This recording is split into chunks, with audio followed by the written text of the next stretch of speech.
Hello everyone. In this video episode, we are going to learn an example to get a deeper understanding of the block model. Now, all right, since we now understand the overall framework structure, let them take a look at this example. This example is what? Tonight, what do we want to eat?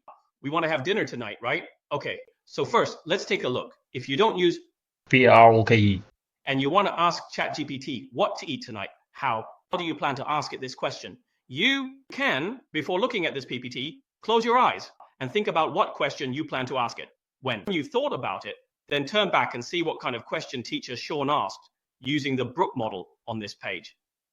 Okay, let's first look at the first one, background. So we see tonight, I want to have dinner in Toronto, and this whole dinner party, there are 6 people in total, right? I hope to experience the rich local cuisine.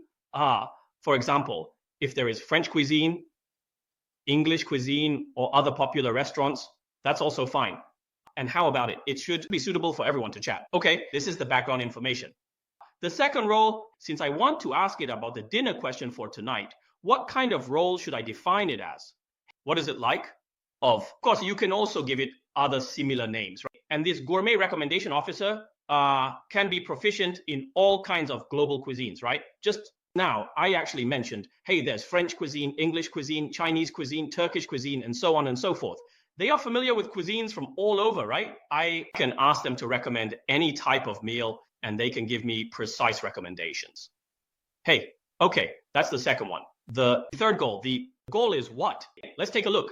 You need to provide specific suggestions, give 10 options. Didn't I ask you to recommend a restaurant? Is it possible for you to recommend just one to me? No way, it's not enough. What to do? This is where I define it. You recommend 10 to me, right? Hey, and for these 10 restaurants, you must tell me what the recommendation is and why you recommend it.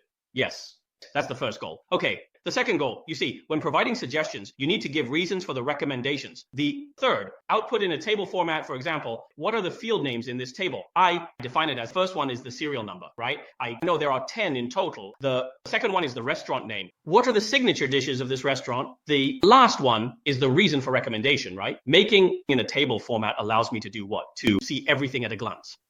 So the fourth one below, the key points, we define 4, right? For example, the first one, how to output it in a table format. This format was actually mentioned in the previous goal, right? The second priority recommendation is what? Restaurants with higher ratings, I believe. Actually, in many places, there are corresponding food ordering platforms, and these platforms will definitely have some kind of rating.